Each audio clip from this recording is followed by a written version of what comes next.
Comment signer de gros clients qui te paieront 3 000, 5 000, 10 000 euros par mois et même plus que ça pour tes prestations de service? C'est ce qu'on va voir dans cette vidéo. Salut à toi mon ami, c'est Elias et bienvenue à toi sur ma chaîne YouTube. Mais juste avant de commencer, je vais te demander deux trucs que tous les YouTubeurs te demandent. C'est de t'abonner à cette chaîne si ce n'est pas encore déjà fait et de me laisser un petit like pour m'aider à grandir cette chaîne et pour faire profiter d'autres gens de ces informations-là. Donc aujourd'hui, je vais te donner quelques astuces ou des points qui te permettront voilà, de signer des clients high ticket. Et en combinant toutes ces astuces-là, ça va complètement changer la donne pour toi. Ça va pas seulement voilà, augmenter ton taux de conversion lors de tes rendez-vous de closing, mais ça va également te permettre de pricer plus cher tes prestations et voilà, tu pourras les vendre plus facilement malgré des gros tarifs. Maintenant, qu'est-ce que je veux dire par client high ticket? C'est à partir du seuil de 3 000 euros par mois. Voilà. Au-delà des 3K par mois, je considère ça comme high ticket. Donc déjà, il faut vraiment s'adresser à la bonne entreprise parce que c'est pas toutes les sociétés qui vont se permettre de payer des tarifs aussi élevés. Donc pour te donner une règle générale, si c'est une société dans la vente de marchandises, ils doivent faire au moins vraiment minimum 50 000 euros de CA par mois. Donc sur l'année, ça fait 500, 600K par an. Et si c'est dans la prestation de service, minimum 20 000 euros par mois. Parce que ça sert à rien de vendre ces services-là à des entreprises qui viennent de démarrer, des startups ou même des entrepreneurs qui viennent de démarrer leur activité. Et une deuxième règle, voilà, comme ça tu pourras bien les dénicher, c'est qu'ils aient minimum 2 employés. Donc là, je ne parle pas du patron, mais voilà, qu'il a déjà embauché minimum 2 salariés dans sa boîte. Ça montre qu'il a cette capacité financière à voilà, financer son activité et du coup, s'il va investir dans le marketing, il pourra mettre un budget bien plus élevé. Maintenant, une fois que tu as trouvé ta cible, donc les entreprises à lead sourcer pour ta prospection, là, il faut regarder un autre point, c'est tout simplement ta prestation de service. Parce que tu ne peux pas facturer, par exemple, du community management basique à 3 000 euros par mois. C'est voilà, c'est très très rare. Seulement les plus grosses boîtes, les multinationales qui peuvent se payer des tarifs juste pour du community management à ce niveau-là. Moi, je te conseille vraiment de vendre un service qui va rapporter du retour sur investissement à l'entreprise. Donc il va rapporter du chiffre d'affaires et des ventes directes. Voilà, pas seulement juste du trafic organique ou répondre à des commentaires. Pour te donner des exemples, tu as principalement le trafic payant. C'est ce que je fais moi personnellement. Donc Facebook Ads, Snapchat Ads, Google Ads. Tu en as plein de canaux d'acquisition avec le trafic payant. Deuxième chose, le email marketing ou bien l'SMS marketing. Tu peux les inclure dans le même package. Comme ça, on va pouvoir rapporter des ventes sans dépenser en pub. Ça, c'est vraiment très efficace pour les clients qui ont déjà une bonne base d'email. Et puis, tu as également le marketing d'influence, voilà, en mettant en place des campagnes d'influenceurs. Et puis, tu as le SEO ou bien le référencement naturel. Et puis, la création du contenu sur les réseaux sociaux qui va vraiment permettre de grossir les réseaux sociaux de ton client et lui permettre de faire plus de ventes. Je pense notamment à TikTok qui est vraiment un levier à l'heure actuelle qui va permettre d'attirer énormément de trafic sans trop d'efforts et sans poster énormément de contenu parce que tu as voilà, des publications qui peuvent être virales très très rapidement. Mais il n'y a pas que ça, il y a également YouTube Shorts, les Reels sur Instagram, donc tous les formats courts, ils sont vraiment très efficaces à l'heure actuelle. Maintenant, une fois que tu as ta cible de clients high ticket et que tu as un service qui va apporter un ROI, donc des services high ticket également, je vais te donner quelques points pour te permettre de closer ces clients-là. Le premier, et c'est vraiment hyper important, c'est la confiance en soi. Tu dois vraiment être confiant en toi-même et être convaincu de tes services que tu pourras leur apporter de gros résultats.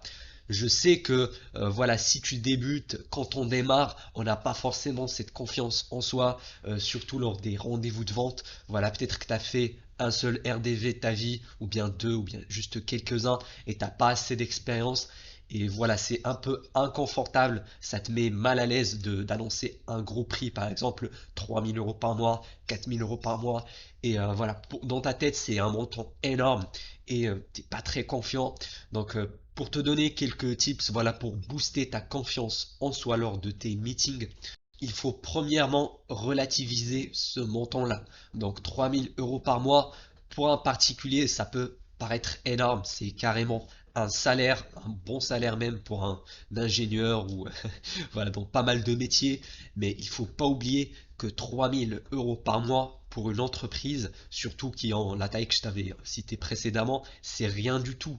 Voilà, en France, un salarié, ça coûte 3 000 € à l'entreprise. Parce qu'il ne faut pas uniquement compter le salaire net, mais le patron doit payer ses charges, il doit payer les vacances, les congés, les différentes taxes et les impôts.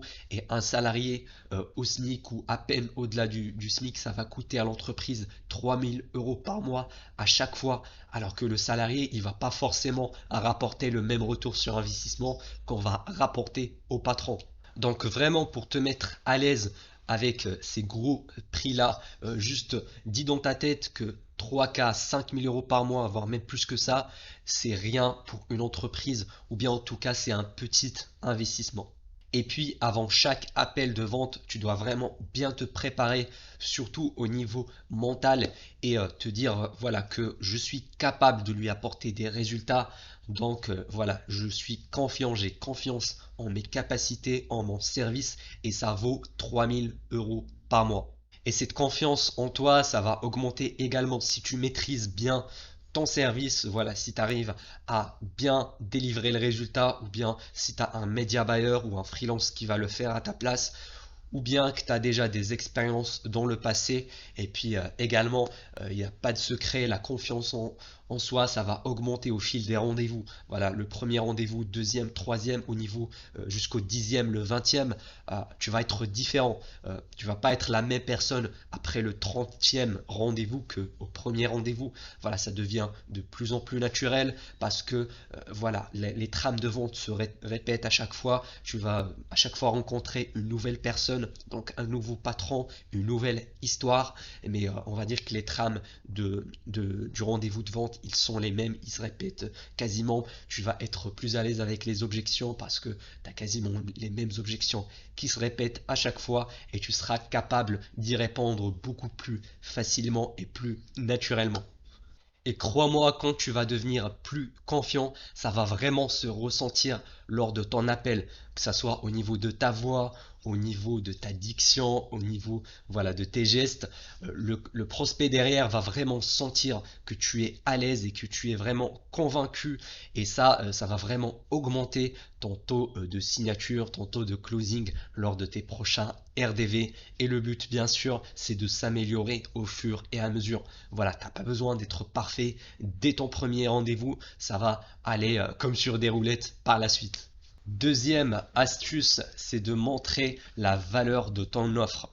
Et comment le faire? Eh ben, c'est tout simplement en présentant ton service non pas comme une dépense pour l'entreprise, mais comme un investissement. Donc que tu vas rapporter un retour sur investissement de l'argent qui va être dépensé sur ton service. D'ailleurs, mets-toi à la place de ton prospect. Si moi, par exemple, là, je rencontre un chef d'agence marketing ou bien un freelance, peu importe, et qui me montre avec son service par A plus B qu'il pourra voilà, m'apporter 10 000 € par mois de bénéfices, voilà, et qui me le disent à chaque fois, voilà, c'est dans ma tête, il va me rapporter 10 000 € par mois de bénéfices, c'est rassuré.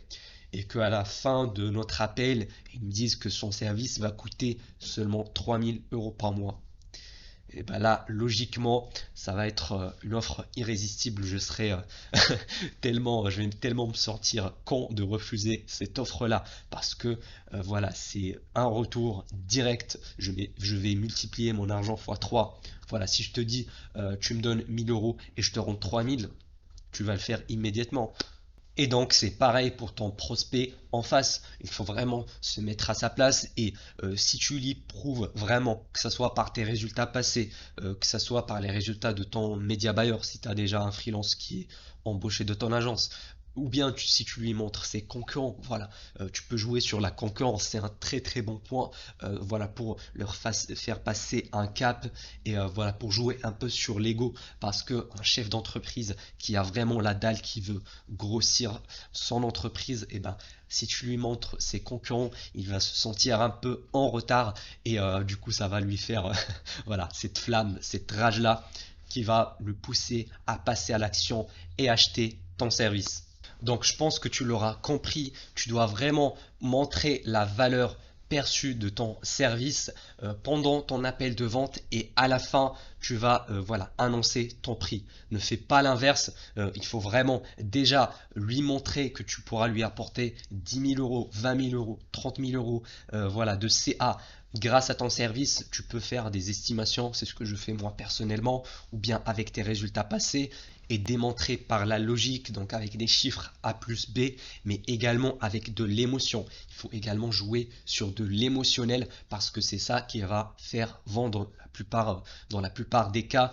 Et si ton prospect derrière est convaincu que tu pourras lui apporter 20 000 ou 30 000 euros de CA, et bah à la fin, quand tu vas annoncer ce prix-là de 3 000 euros, et bah ça va paraître comme ridicule face à toute la valeur perçue que tu vas apporter. Et donc la signature est quasi garantie. Et justement, en parlant de ça, la troisième astuce, c'est de proposer des garanties. Combien de fois j'ai eu des blocages, des réticences avec mes prospects, mais quand je propose une garantie solide avec un chiffre d'affaires, voilà, écrit noir sur blanc sur le contrat, j'ai pu signer plein de clients que j'aurais jamais pu voilà, closer sans une garantie. Et pourquoi c'est encore plus valable pour des clients high ticket? Eh bien tout simplement pour le facteur confiance. En fait, quand tu vas vendre un service à un prix assez élevé, au-delà des 3 000 euros par mois, le prospect derrière, s'il ne te connaît pas, eh ben, il va être vraiment assez réticent, il peut être débitatif des fois et il aura du mal à te faire confiance, voilà, et à faire un virement de 3 000 euros directement, bah, et c'est totalement logique et compréhensible. Et donc pour ce genre de prospect, je te conseille de proposer une garantie sur un chiffre d'affaires que tu pourras voilà, apporter assez facilement le premier mois. Donc voilà, ne mets pas une limite qui est vraiment très importante. Donc une garantie, si on n'atteint pas cet objectif-là, voilà, vous serez remboursé la totalité de la somme. Donc c'est comme ça que je fais. Par contre, je ne le mets pas en place pour tous les prospects. Je le fais juste pour les prospects qui sont vraiment réticents. Après, s'ils ne me le demandent pas, ou bien si voilà, la signature est très facile, dans ce cas-là, je propose pas de garantie. Donc c'est pas vraiment obligatoire dans tous les cas, mais c'est bien à savoir. Maintenant, je sais qu'il y en a certains qui vont être réticents, ils vont se dire ouais, c'est bien gentil une garantie, mais je suis pas sûr si je vais atteindre l'objectif et donc j'ai peur de devoir rembourser mon client. Eh bien, détrompe-toi, c'est beaucoup plus facile de garantir un résultat parce que voilà, tu vas mettre en place un résultat que tu peux sûrement atteindre. Et en plus, tu n'es pas obligé de le mettre sur le chiffre d'affaires. Moi, je le mets sur le CA pour les prospects e-commerce. Par contre, sur des prospects, voilà, dans le BTP, dans l'immobilier, eh ben, je vais leur garantir un nombre de prospects le premier mois. Donc, par exemple, 50, 60 ou une centaine de prospects le premier mois, bien sûr avec un budget pub que je vais fixer également. Et comme ça, en garantissant des prospects, toi, tu vas pas t'engager sur un chiffre d'affaires. Voilà, toi, tu vas leur apporter des prospects et c'est au client de les closer. Donc voilà, comme ça va t'enlever cette pression-là. Et ça, c'est vraiment, c'est une pépite d'or que je te donne là. Parce que tu en as pas mal qui vont te conseiller de faire un essai gratuit, mais moi je suis contre ça. Voilà, tu connais mon avis sur le sujet. Moi je suis pas du tout fan de faire des essais gratuits. Au moins l'avantage de la garantie, c'est que tu vas te faire payer en avance d'abord, donc tu vas encaisser de l'argent et ça va te motiver et puis voilà, tu vas être certain que c'est un client qui est sérieux alors qu'avec un essai gratuit, voilà, le client peut profiter de toi pendant un mois et après il va pas te payer alors qu'avec une garantie, tu vas encaisser de l'argent et après, si jamais tu n'as pas de résultat, là tu peux le rembourser, mais c'est vraiment très très rare de mon expérience. Et juste avant de passer à la quatrième astuce qui est vraiment cruciale, j'ai pour toi un cadeau offert dans le premier lien en description qui te montre comment atteindre les 10 000 euros par mois de bénéfices avec ton agence SMMA. Donc je t'invite vraiment d'aller le checker, il y a plein de valeurs dedans. Donc continuons avec le quatrième point, c'est de annoncer ton prix et garder le silence. C'est-à-dire qu'à la fin de ton appel de vente, quand tu vas faire ton pitch commercial, il faut vraiment ne dire aucun mot après avoir annoncé ton tarif. Vraiment, il faut garder le silence, il faut laisser le prospect réfléchir et regarder sa réaction. Voilà, je te donne un exemple. Je peux dire, regardez, je peux vous faire tout ça, tout ce que je vous ai montré avant, et seulement pour un tarif exceptionnel aujourd'hui de 3 000 euros par mois en plus du budget pub. Et puis voilà, je garde le silence, je dis aucun mot derrière. Il faut vraiment garder ce silence-là, même si ça peut être inconfortable. Certains cas, il faut pas vraiment commencer à justifier ton prix derrière. Parce que quand tu vas commencer à justifier, à chercher des excuses, à dire pourquoi tu vas pricer autant, et ben là, tu vas sûrement perdre la vente. Parce que justifier ton prix, donner des arguments de vente, voilà, dire tes prestations, ce que tu vas faire, tu vas créer une pub, tu vas la lancer, tu vas l'optimiser, tu vas scaler, etc. Toutes ces choses-là, tu dois les expliquer avant ton pitch commercial, ok? Ça, tu dois le présenter pendant ton appel, là où tu vas présenter ton service comme une opportunité, comme un retour sur investissement, etc. C'est pendant cette phase-là qu'il faut vraiment justifier et expliquer. Mais après l'annonce du prix à la fin, il faut vraiment garder le silence. Voilà, tout ce que tu dois dire, ça doit être fait avant, pas à l'inverse. Je pense que tu as compris. Et je sais que quand on débute, quand on fait nos premiers rendez-vous, garder le silence après avoir annoncé son tarif, c'est vraiment quelque chose de difficile et parce qu'on a toujours envie de parler et de garder notre trame. Mais voilà, je te conseille vraiment de garder le silence. D'ailleurs, pour l'anecdote, la semaine dernière, j'ai eu un rendez-vous avec un prospect. Voilà, comme tu sais, je fais des rendez-vous en visioconférence sur Zoom. Et pour ce prospect-là, j'ai annoncé mon tarif et j'ai gardé le silence pour voir sa réaction. Et le truc, c'est que ça a duré pas mal de temps, donc je crois que c'était entre 40 secondes, voire une minute de silence total. Vraiment, c'était très malaisant. Voilà, c'est des situations qui sont assez malaisantes parce que tu sais pas qu'est-ce qui se passe dans la tête du prospect. Mais voilà, je l'ai pas closé pour d'autres raisons. Mais il faut vraiment garder le silence, même si c'est pas très naturel. D'ailleurs, le nombre d'objections que tu vas avoir quand tu vas commencer à essayer de justifier, ça va augmenter parce que le client va commencer à avoir des doutes. Il va se dire, ouais, mais lui, il n'est pas très confiant, il est en train d'essayer de me trouver des justifications à son service. Pourquoi il ne me laisse pas juste réfléchir et à poser mes questions, tu vois. D'ailleurs, il y a une citation dans la vente qui dit, le premier qui répond, c'est le perdant. Donc voilà, une fois que tu as annoncé ton prix et tu gardes le silence, le premier qui va dire un mot, c'est le perdant. Donc donc c'est le client que tu vas le closer, tout simplement. Et donc si tu montres que ton service c'est une opportunité, ça va être un bon retour sur investissement pour le prospect et que tu fais ton pitch et tu gardes le silence après, et ben dans la plupart du temps tu vas obtenir un oui. Donc c'est ça vraiment l'astuce. Donc récapitulant, la première chose c'est la confiance en soi. Donc ça c'est vraiment la base. Deuxième chose, c'est de présenter ton service comme un retour sur investissement et pas comme une dépense, voilà, pour l'entreprise. Troisième chose, c'est d'offrir des garanties pour les clients les plus réticents. Et pour la quatrième chose, c'est de garder le silence, ne dire aucun mot après avoir annoncé ton pitch commercial. Si tu as kiffé cette vidéo, n'oublie pas de me laisser un petit like comme d'habitude. Et puis, si tu veux savoir comment bien vendre, je t'invite d'aller regarder la vidéo qui va apparaître ici, qui te montre exactement toutes les étapes à suivre avec de l'émotion et la logique pour vendre tes services de SMMA comme un pro. Allez, on se retrouve là-bas.